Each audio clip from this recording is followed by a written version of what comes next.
प्रभु की स्तुति। आप इस चैनल को रोजाना सुनकर 1 साल में बाइबल पढ़ सकते हैं। Please subscribe and support. आज के बाइबल अध्याय। शमूएल भविष्यवक्ता की दूसरी पुस्तक अध्याय 13। शमूएल भविष्यवक्ता की दूसरी पुस्तक अध्याय 13। अम्नोन का कुकर्म करना और मार डाला जाना। इसके बाद तामार नाम एक सुंदरी जो दाऊद के पुत्र अबशालोम की बहन थी, उस पर दाऊद का पुत्र अम्नोन मोहित हुआ। और अम्नोन अपनी बहन तामार के कारण ऐसा विकल हो गया कि बीमार पड़ गया, क्योंकि वह कुमारी थी और उसके साथ कुछ करना अम्नोन को कठिन जान पड़ता था। अम्नोन का योनादाब नाम एक मित्र था, जो दाऊद के भाई शीमा का बेटा था, और वह बड़ा चतुर था। और उसने अम्नोन से कहा, हे राजकुमार, क्या कारण है कि तू प्रतिदिन ऐसा दुबला होता जा रहा है? क्या तू मुझे न बताएगा? अम्नोन ने उससे कहा, मैं तो अपने भाई अबशालोम की बहन तामार पर मोहित हूं।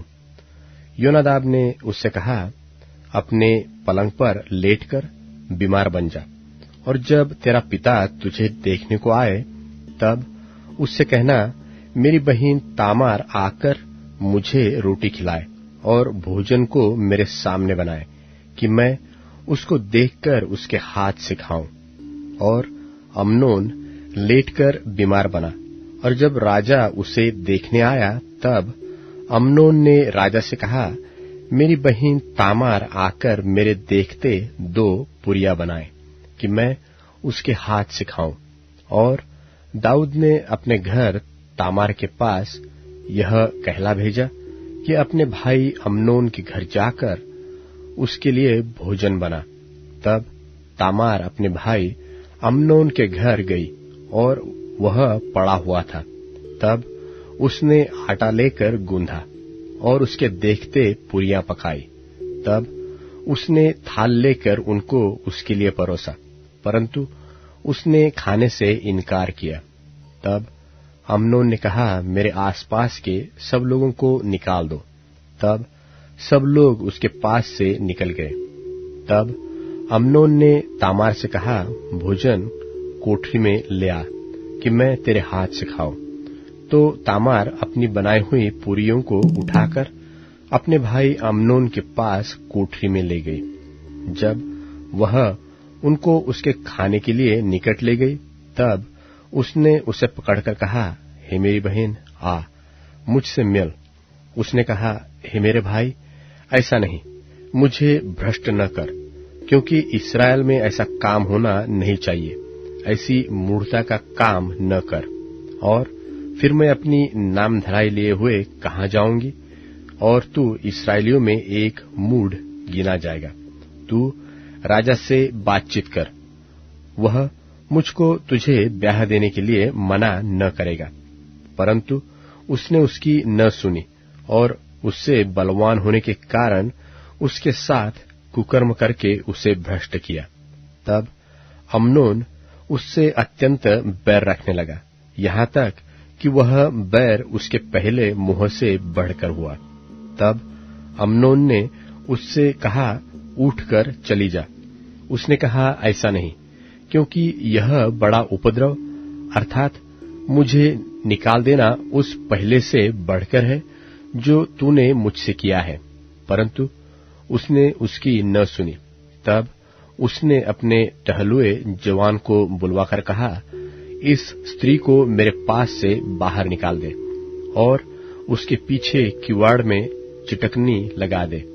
वह तो रंग बिरंगी कुर्ती पहने थी, क्योंकि जो राजकुमारियां कुंवारी रहती थी वे ऐसे ही वस्त्र पहनती थी। सो अम्मोन के टहलुए ने उसे बाहर निकालकर उसके पीछे किवाड़ में चिटकनी लगा दी।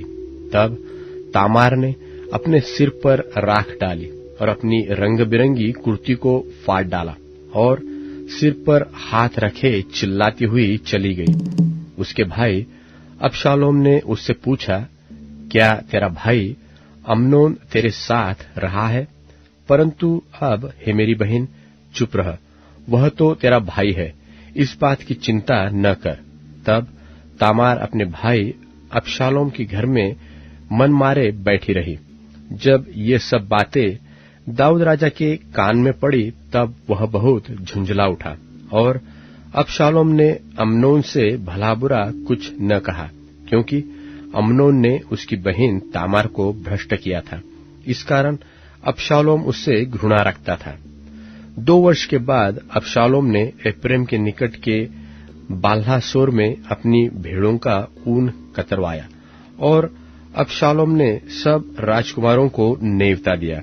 वह राजा के पास जाकर कहने लगा, विनती यह है कि तेरे दास की भेड़ों का ऊन कतरा जाता है, इसलिए राजा अपने कर्मचारियों समेत अपने दास के यहाँ चले। राजा ने अबशालोम से कहा, हे मेरे बेटे, ऐसा नहीं, हम सब न चलेंगे, ऐसा न हो कि तुझे अधिक कष्ट हो। तब अबशालोम ने उसे विनती करके दबाया, परंतु उसने जाने से इनकार किया, तो भी उसे आशीर्वाद दिया। तब अबशालोम ने कहा, यदि तू नहीं तो मेरे भाई अम्नोन को हमारे संग जाने दे। राजा ने उससे पूछा, वह तेरे संग क्यों चले? परंतु अबशालोम ने उसे ऐसा दबाया कि उसने अम्नोन और सब राजकुमारों को उसके साथ जाने दिया। और अबशालोम ने अपने सेवकों को आज्ञा दी कि सावधान रहो, और जब अम्नोन दाख मधु पीकर नशे में आ जाए और मैं तुमसे कहूं अम्नोन को मारो, तब निडर होकर उसको मार डालना। क्या इस आज्ञा का देने वाला मैं नहीं हूं? हियाव बांधकर पुरुषार्थ करना। तो अबशालोम के सेवकों ने अम्नोन के साथ अबशालोम की आज्ञा के अनुसार किया। तब सब राजकुमार उठ खड़े हुए और अपने अपने खच्चर पर चढ़कर भाग गए। वे मार्ग ही में थे कि दाऊद को यह समाचार मिला कि अबशालोम ने सब राजकुमारों को मार डाला और उनमें से एक भी नहीं बचा। तब दाऊद ने उठकर अपने वस्त्र फाड़े और भूमि पर गिर पड़ा, और उसके सब कर्मचारी वस्त्र फाड़े हुए उसके पास खड़े रहे। तब दाऊद के भाई शिमा के पुत्र योनादाब ने कहा, मेरा प्रभु यह न समझे कि सब जवान अर्थात राजकुमार मार डाले गए हैं, केवल अम्नोन मारा गया है, क्योंकि जिस दिन उसने अबशालोम की बहन तामार को भ्रष्ट किया, उसी दिन से अबशालोम की आज्ञा से ऐसी ही बात ठनी थी। इसलिए अब मेरा प्रभु राजा अपने मन में यह समझकर कि सब राजकुमार मर गए उदास न हो, क्योंकि केवल अम्नोन ही मर गया है। इतने में अबशालोम भाग गया, और जो जवान पहरा देता था उसने आंखें उठाकर देखा कि पीछे की ओर से पहाड़ के पास के मार्ग से बहुत लोग चले आ रहे हैं। तब योनादाब ने राजा से कहा, देख, राजकुमार तो आ गए हैं, जैसा तेरे दास ने कहा था वैसा ही हुआ। वह कह ही चुका था कि राजकुमार पहुंच गए, और चिल्ला चिल्ला कर रोने लगे, और राजा भी अपने सब कर्मचारियों समेत बिखल बिखल कर रोने लगा। अबशालोम तो भागकर गशूर के राजा अम्मीहूर के पुत्र तल्मै के पास गया, और दाऊद अपने पुत्र के लिए दिन दिन विलाप करता रहा। अबशालोम के राजद्रोह की गोष्ठी।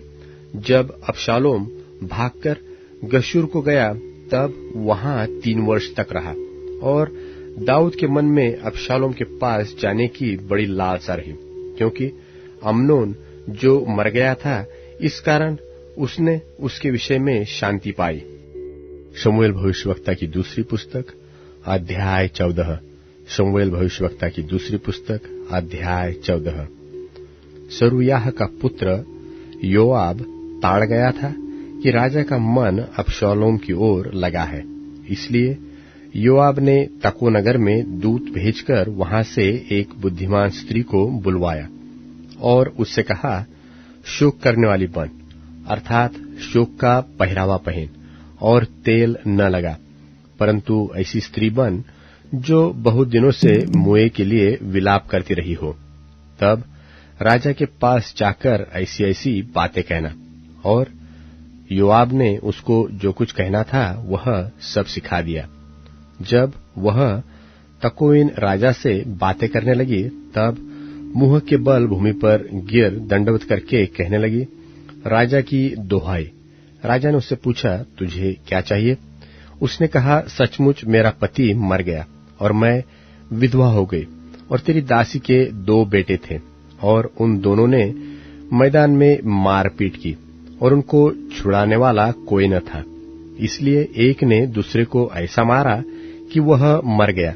और यह सुन सब लोग तेरी दासी के विरुद्ध उठकर यह कहते हैं कि जिसने अपने भाई को घात किया उसको हमें सौंप दे, कि उसके मारे हुए भाई के प्राण के पलटे में उसको प्राण दंड दे और वारिस को भी नाश करे। इस तरह वे मेरे अंगारे को जो बच गया है बुझाएंगे और मेरे पति का नाम और संतान धरती पर से मिटा डालेंगे। राजा ने स्त्री से कहा, अपने घर जा और मैं तेरे विषय आज्ञा दूंगा। तकोइन ने राजा से कहा, हे मेरे प्रभु, हे राजा, दोष मुझी को और मेरे पिता के घराने ही को लगे, और राजा अपनी गद्दी समेत निर्दोष ठहरे। राजा ने कहा, जो कोई तुझसे कुछ बोले उसको मेरे पास ला, तब वह फिर तुझे छूने न पाएगा। उसने कहा, राजा अपने परमेश्वर यहोवा को स्मरण करे कि खून का पलटा लेने वाला और नाश करने न पाए, और मेरे बेटे का नाश न होने पाए। उसने कहा, यहोवा के जीवन की शपथ, तेरे बेटे का एक बाल भी भूमि पर गिरने न पाएगा। स्त्री बोली, तेरी दासी अपने प्रभु राजा से एक बात कहने पाए। उसने कहा, कहे जा। स्त्री कहने लगी, फिर तूने परमेश्वर की प्रजा की हानि के लिए ऐसी ही युक्ति क्यों की है? राजा ने जो यह वचन कहा है, इससे वह दोषी सा ठहरता है, क्योंकि राजा अपने निकाले हुए को लौटा नहीं लाता। हमको तो मरना ही है, और भूमि पर गिरे हुए जल के समान ठहरेंगे, जो फिर उठाए नहीं जाता। तो भी परमेश्वर प्राण नहीं लेता, वरन ऐसी युक्ति करता है कि निकाला हुआ उसके पास से निकाला हुआ न रहे।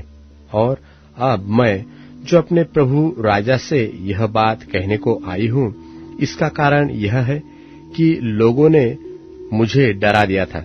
इसलिए तेरी दासी ने सोचा कि मैं राजा से बोलूंगी, कदाचित राजा अपनी दासी की विनती को पूरी करे।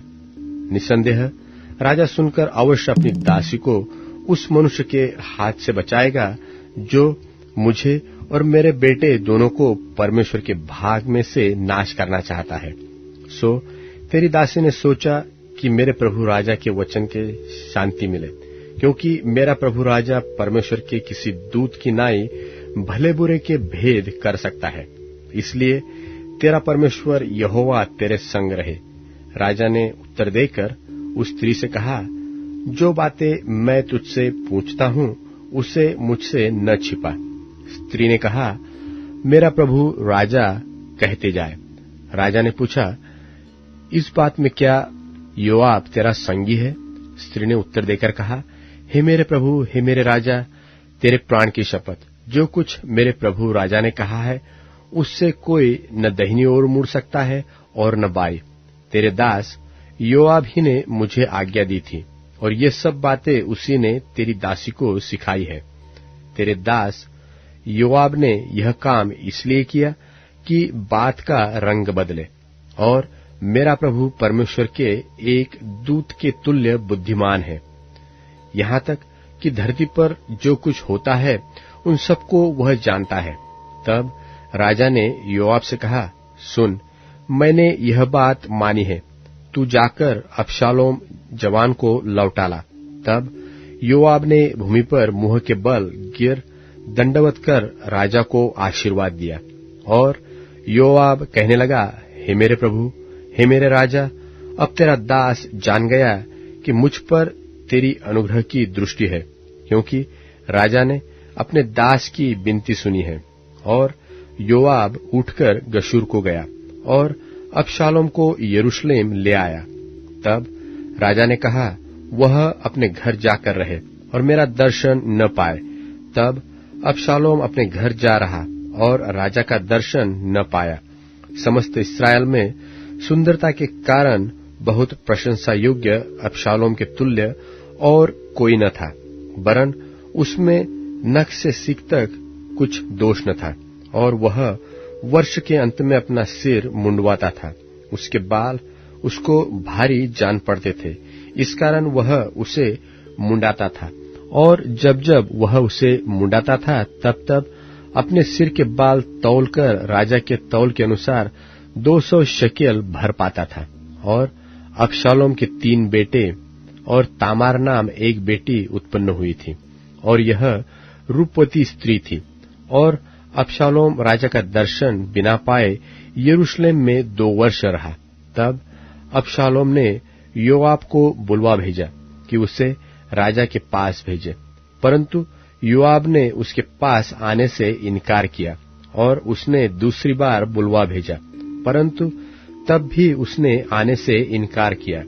तब उसने अपने सेवकों से कहा, सुनो, योआब का एक खेत मेरी भूमि के निकट है, और उसमें उसका जौ खड़ा है, तुम जाकर उसमें आग लगाओ। और अबशालोम के सेवकों ने उस खेत में आग लगा दी। तब योआब उठा और अबशालोम के घर में उसके पास जाकर उससे पूछने लगा, तेरे सेवकों ने मेरे खेत में क्यों आग लगाई है? अबशालोम ने योआब से कहा, मैंने तो तेरे पास यह कहला भेजा था कि यहाँ आना कि मैं तुझे राजा के पास यह कहने को भेजूं कि मैं गशूर से क्यों आया। मैं अब तक वहां रहता तो अच्छा होता, इसलिए अब राजा मुझे दर्शन दे, और यदि मैं दोषी हूं तो वह मुझे मार डाले। तो योआब ने राजा के पास जाकर उसको यह बात सुनाई, और राजा ने अबशालोम को बुलवाया, और वह उसके पास गया और उसके सन्मुख भूमि पर मुंह के बल गिर के दंडवत की, और राजा ने अबशालोम को चूमा। यूहन्ना का प्रकाशित वाक्य 14वां अध्याय। फिर मैंने दृष्टि की, और देखो, वह मेम्ना सिय्योन पहाड़ पर खड़ा है, और उसके साथ 1,44,000 जन हैं, जिनके माथे पर उसका और उसके पिता का नाम लिखा हुआ है। और स्वर्ग से मुझे एक ऐसा शब्द सुनाई दिया जो जल की बहुत धाराओं और बड़े गर्जन का सा शब्द था। और जो शब्द मैंने सुना वह ऐसा था मानो वीणा बजाने वाले वीणा बजाते हों, और वे सिंहासन के सामने और चारों प्राणियों और प्राचीनों के सामने मानो एक नया गीत गा रहे थे। और उन 1,44,000 जनों को छोड़ जो पृथ्वी पर से मोल लिए गए थे, कोई वह गीत न सीख सकता था। ये वे हैं जो स्त्रियों के साथ अशुद्ध नहीं हुए पर कुंवारे हैं। ये वे ही हैं कि जहां कहीं मेमना जाता है वे उसके पीछे हो लेते हैं। ये तो परमेश्वर के निमित्त पहले फल होने के लिए मनुष्यों में से मोल लिए गए हैं, और उनके मुंह से कभी झूठ न निकला था, वे निर्दोष हैं। फिर मैंने एक और स्वर्गदूत को आकाश के बीच में उड़ते हुए देखा, जिसके पास पृथ्वी पर के रहने वालों की हर एक जाति और कुल और भाषा और लोगों को सुनाने के लिए सनातन सुसमाचार था। और उसने बड़े शब्द से कहा, परमेश्वर से डरो और उसकी महिमा करो, क्योंकि उसके न्याय करने का समय आ पहुंचा है। और उसका भजन करो, जिसने स्वर्ग और पृथ्वी और समुद्र और जल के सोते बनाए। फिर इसके बाद एक और दूसरा स्वर्गदूत यह कहता हुआ आया कि गिर पड़ा, वह बड़ा बाबुल गिर पड़ा, जिसने अपने व्यभिचार की कोपमय मदिरा सारी जातियों को पिलाई है।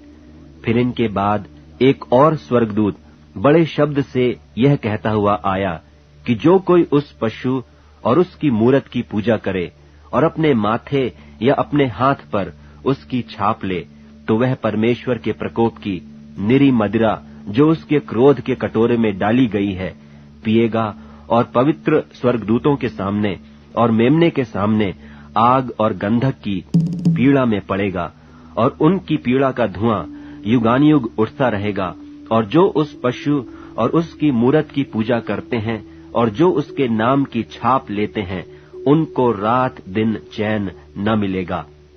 पवित्र लोगों का धीरज इसी में है, जो परमेश्वर की आज्ञाओं को मानते और यीशु पर विश्वास रखते हैं। और मैंने स्वर्ग से यह शब्द सुना कि लिख, जो मुर्दे प्रभु में मरते हैं वे अब से धन्य हैं। आत्मा कहता है हाँ, क्योंकि वे अपने परिश्रमों से विश्राम पाएंगे और उनके कार्य उनके साथ हो लेते हैं। और मैंने दृष्टि की और देखो, एक उजला बादल है और उस बादल पर मनुष्य के पुत्र सरीखा कोई बैठा है, जिसके सिर पर सोने का मुकुट और हाथ में चोखा हंसुआ है। फिर एक और स्वर्गदूत ने मंदिर में से निकलकर उससे जो बादल पर बैठा था बड़े शब्द से पुकार कर कहा कि अपना हंसुआ लगाकर लवनी कर, क्योंकि लवने का समय आ पहुंचा है, इसलिए कि पृथ्वी की खेती पक चुकी है। सो जो बादल पर बैठा था उसने पृथ्वी पर अपना हंसुआ लगाया और पृथ्वी की लवनी की गई। फिर एक और स्वर्गदूत उस मंदिर में से निकला जो स्वर्ग में है, और उसके पास भी चोखा हंसुआ था। फिर एक और स्वर्गदूत जिसे आग पर अधिकार था वेदी में से निकला, और जिसके पास चोखा हंसुआ था उससे ऊंचे शब्द से कहा, अपना चोखा हंसुआ लगाकर पृथ्वी की दाखलता के गुच्छे काट ले, क्योंकि उसकी दाख पक चुकी है। और उस स्वर्गदूत ने पृथ्वी पर अपना हंसुआ डाला और पृथ्वी की दाखलता का फल काटकर अपने परमेश्वर के प्रकोप के बड़े रस के कुंड में डाल दिया, और नगर के बाहर उस रस के कुंड में दाख रौंदे गए, और रस के कुंड में से इतना लहू निकला कि घोड़ों के लगामों तक पहुंचा और 100 कोस तक बह गया। भजन संहिता अध्याय 140। भजन संहिता अध्याय 140। हे यहोवा, मुझको बुरे मनुष्य से बचा ले, उपद्रवी मनुष्य से मेरी रक्षा कर, क्योंकि उन्होंने मन में बुरी कल्पनाएं की है। वे लगातार लड़ाइयां मचाते हैं, उनका बोलना सांप का काटना सा है, उनके मुंह में नाग का सा विष रहता है। हे यहोवा, मुझे दुष्ट के हाथों से बचा ले, उपद्रवी मनुष्य से मेरी रक्षा कर, क्योंकि उन्होंने मेरे पैरों के उखाड़ने की युक्ति की है। घमंडियों ने मेरे लिए फंदा और पासे लगाए और पथ के किनारे जाल बिछाए हैं। उन्होंने मेरे लिए फंदे लगा रखे हैं। हे यहोवा, मैंने तुझसे कहा कि तू मेरा परमेश्वर है। हे यहोवा, मेरे गिड़गिड़ाने की ओर कान लगा। हे यहोवा प्रभु, हे मेरे सामर्थ्य उद्धारकर्ता, तूने युद्ध के दिन मेरे सिर की रक्षा की है। हे यहोवा, दुष्ट की इच्छा को पूरी न होने दे, उसकी बुरी युक्ति को सफल न कर, नहीं तो वह घमंड करेगा। मेरे घेरने वालों के सिर पर उन्हीं का विचार हुआ उत्पात पड़े, उन पर अंगारे डाले जाए, वे आग में गिरा दिए जाए और ऐसे गड्ढों में गिरे कि वे फिर उठ न सके। बकवादी पृथ्वी पर स्थिर नहीं होने का, उपद्रवी पुरुष को गिराने के लिए बुराई अपना अहेर करेगी। हे यहोवा, मुझे निश्चय है कि तू दीन जन का और दरिद्रों का न्याय चुकाएगा। निसंदेह धर्मी तेरे नाम का धन्यवाद करने पाएंगे, सीधे लोग तेरे सन्मुख वास करेंगे। अब Amazon music, tune in, Spotify और YouTube म्यूजिक में उपलब्ध है। Please follow it.